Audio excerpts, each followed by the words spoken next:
करेगी ब्रज की नारी, मानो बात हमारी वृंदावन आ गई है, वृंदावन आ गई है। हंसी करेंगी ब्रज की नारी, हंसी करेंगी ब्रज की नारी, मानो बात हमारी वृंदावन आ गए हैं, वृंदावन आ गए हैं। एक दिन वो भोला भंडारी, एक दिन वो भोला भंडारी, बन के ब्रज की नारी वृंदावन आ गए हैं, वृंदावन आ गए हैं।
सहेली तेरी ऐसा बताना ब्रजराज को, ब्रजराज को।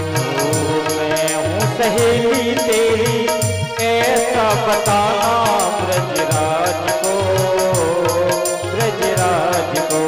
बांध के जूड़ा पहन के साड़ी, बांध के जूड़ा पहन के साड़ी, चाल चले मत वाले वृंदावन आ गए, वृंदावन आ गए। एक दिन वो भोला भंडारी, एक दिन वो भोला भंडारी, बन के ब्रज की नारी वृंदावन आ गए हैं, वृंदावन आ गए हैं। वो भोले भंडारी, बन के ब्रज की नारी वृंदावन आ गए, वृंदावन आ गए। जय हो।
बजाई बंसी सुध बुध भूले भोलेनाथ हो, भोलेनाथ रे। बजाई बंसी सुध बुध भूले भोलेनाथ रे, भोलेनाथ रे।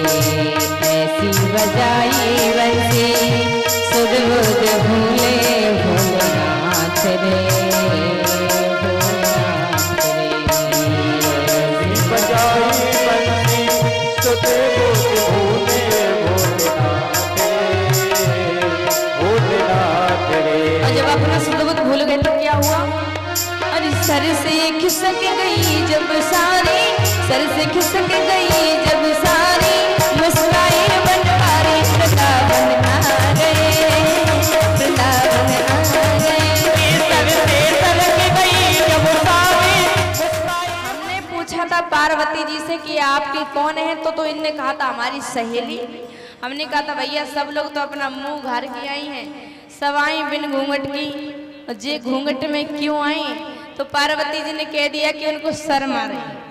अच्छा इसलिए शर्म आ रही थी कि स्वयं भूत बाबा भोलेनाथ चुप करके बैठे थे। बाबा आपने गोपी का वेश बनाया, इसलिए आज से मैं आपको एक नाम देता हूँ, गोपेश्वर महादेव। बोल गोपेश्वर महादेव की जय। तो महाराज आज भी यमुना जी के किनारे भूत बाबा भोलेनाथ गोपेश्वर महादेव के रूप में पूजे जाते हैं। वृंदावन में उनका गोपी रूप में दर्शन होता है महाराज।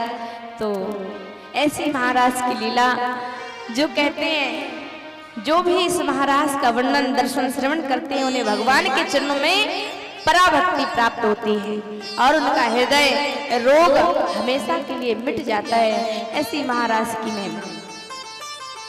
तो देखिए कन्हैया तो चैन की बंसी बजा रहे हैं, वृंदावन में रास रचा रहे हैं, पर उधर मामा कंस पर क्या बीत रही है हम जरा उनकी भी सुन लेते हैं।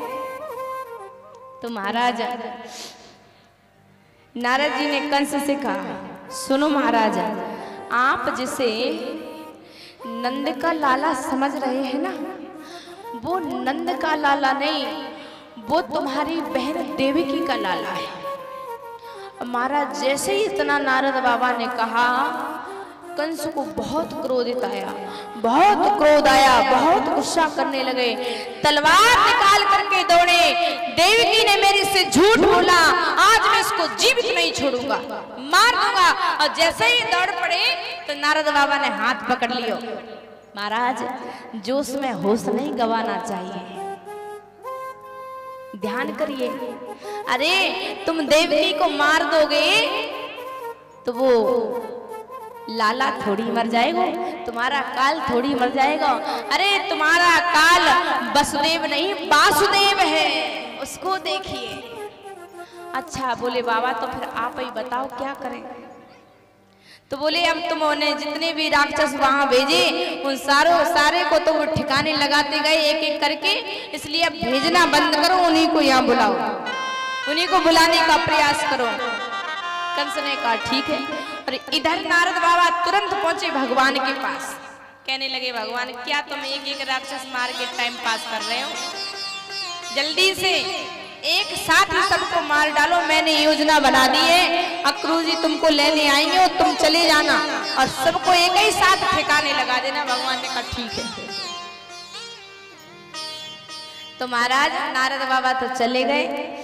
अब इधर आपातकालीन मीटिंग बुलाई कंस ने और कहा कि उस छलिया को छोड़ेंगे नहीं, अब वहां कोई नहीं जाएगा, यहाँ मेला लगाया जाएगा और मेला में बढ़िया युद्ध करवाया जाएगा, जैसे हमारे कमलेश्वर धाम पर होता था ना, ऐसे ही मल्लशाला बढ़िया बनवाई जाएगी, वहां युद्ध होगा, दूर दूर से युद्ध करने वाले योद्धा आएंगे। और बोले हम वहां कृष्ण को भी बुलाएंगे। अब महाराज तो इतने में एक केसी नाम का दैत्य था, उसका नाम क्या था? केसी। और भगवान श्री कृष्ण का नाम पूरा क्या है? कृष्ण चंद्र। और केसी का मतलब क्या होता है? ये इंग्लिश में है और ये हिंदी में। तो वो दैत्य कहने लगा कि महाराज हम दोनों का नाम भी एक सा ही है, तो यदि आप मेरी बात मानो तो मुझे मौका दो जाने का, मैं अभी उनको खत्म करके वापस आता हूँ। कंस ने कहा ठीक है जाओ। और महाराज मौका पाते ही केसी घोड़ा बन के दौड़ा, अपना मुंह फाड़ के भगवान को खाने के लिए पहुंचा। एक मुक्का भगवान ने मारा, सोई गोविंदाय नमो नमः। बोल भक्तवत्सल भगवान की जय हो। और जहाँ पर भगवान ने केसी को मारा था वही यमुना के नारे एक घाट बन गया जिसका नाम है केसी घाट, हम सभी लोग जानते हैं। उसके बाद ब्रह्मासुर भी गया, अरिष्टासुर भी गया, पर लौट के कोई नहीं आया। कंस ने कहा अब कोई नहीं जाएगा, अब उसी को यहाँ बुलाया जाएगा। अक्रूर जी को सूचना भेजी।